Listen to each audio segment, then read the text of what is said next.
नमस्कार दोस्तों, आखिर क्यों दानवीर कर्ण ने अपनी पत्नी को दान करना चाहा। तो दोस्तों आज हम इस बारे में आपको इस वीडियो में बताएंगे। लेकिन अगर आप हमारे इस चैनल पर नए हो तो चैनल को सब्सक्राइब करके बेल आइकन को जरूर दबा दें। सूर्यपुत्र कर्ण महाभारत काल के सबसे बड़े दानवीर थे। कर्ण अपने बचपन से ही दानवीर थे और वे जरूरतमंदों को दान दिया करते थे। वह हर रोज गंगा किनारे स्नान करके ब्राह्मण को दान दिया करते थे और ऐसा भी कहा जाता है कि उनके द्वार से कोई भी खाली हाथ नहीं लौटता था। और दोस्तों कर्ण का कवच अमृत से बना हुआ था, इसलिए इसको किसी भी स्तर से भेदा नहीं जा सकता था। और कर्ण ने अपने दिव्य कवच को हंसते हंसते इंद्रदेव को दान में दे दिया था। जिस माता ने कर्ण को जन्म देते ही नदी में बहा दिया था, उसको भी कर्ण ने खाली हाथ वापस नहीं लौटाया। कर्ण ने माता कुंती को वचन दिया कि वे अर्जुन को छोड़कर बाकी 4 पांडवों में से किसी को भी नहीं मारेंगे। और कुरुक्षेत्र युद्ध में कर्ण ने एक एक करके 4 पांडवों को हराकर उनको जीवन दान दे दिया था। यहाँ तक कि कर्ण ने अपने शत्रु अर्जुन को भी 2 बार जीवन दान दिया था। लोक कथा के अनुसार जब कर्ण के अंतिम समय में कर्ण के पास कुछ भी नहीं था तो वो मरने वाले थे, उनके पास कुछ भी नहीं था, फिर भी उन्होंने भगवान श्री कृष्ण को खाली हाथ नहीं लौटाया। उन्होंने अपने सोने का दांत तोड़कर भगवान श्री कृष्ण को दान दे दिया। कुछ लोग तो ये भी कहते हैं कि उन्होंने अपनी पत्नी को भी दान में देना चाहा था। क्या कर्ण ने सच में अपनी पत्नी को दान में देना चाहा था? तो चलो मैं आपको इस बारे में बताता हूँ। महाभारत युद्ध के पहले ही कर्ण और अर्जुन एक दूसरे को मारने का प्रण ले चुके थे। अर्जुन ने प्रण लिया था कि जब तक मैं कर्ण का वध नहीं कर दूंगा तब तक मैं किसी से भी अपने पैर नहीं धुलवाऊंगा। और पितामह के युद्ध भूमि में होने के कारण कर्ण ने 10 दिन तक युद्ध नहीं किया था और वह युद्ध भूमि में नहीं आए थे।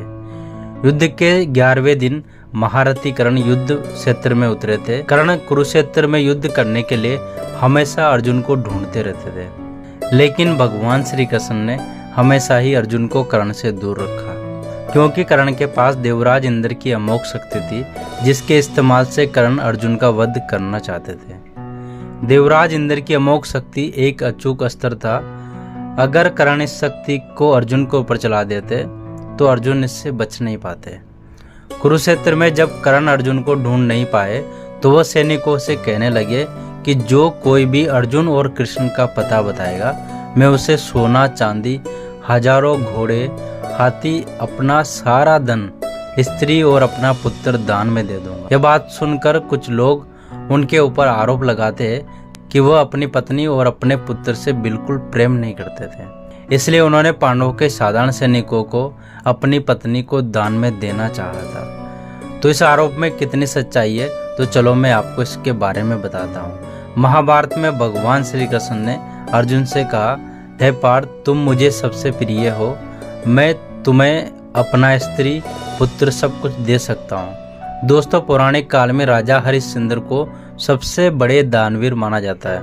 उन्होंने ऋषि विश्वामित्र से कहा था कि जो मुझसे मांगना है मांगिए, मैं अपना सारा धन, अपनी पत्नी और पुत्र और खुद को दान में दे दूंगा।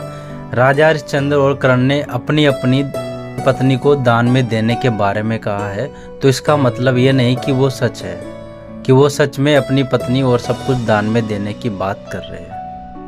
इसका मतलब ये है कि वे अपना सब कुछ दान में दे सकते हैं। दानवीर कर्ण के चरित्र पर दाग लगाने के लिए लोग ऐसे सवाल उठाते हैं और आगे भी उठाते रहेंगे। तो दोस्तों आपको क्या लगता है कि कर्ण ने अपनी पत्नी को दान में देने की बात कही थी? क्या कर्ण ने कोई अन्याय किया था? अगर कर्ण ने अन्याय किया है तो जिसने भी ये बात बोली है सबने अन्याय किया है। तो दोस्तों आपको वीडियो कैसी लगी आप कमेंट करके हमें ज़रूर बताइएगा, और कर्ण ने सही किया या गलत। अगर वीडियो अच्छी लगी हो तो वीडियो को लाइक करें और चैनल को सब्सक्राइब करें और बेल आइकन को दबाना ना भूलें, ताकि आने वाली हर वीडियो का नोटिफिकेशन आपको सबसे पहले मिल सके। Thank you so much.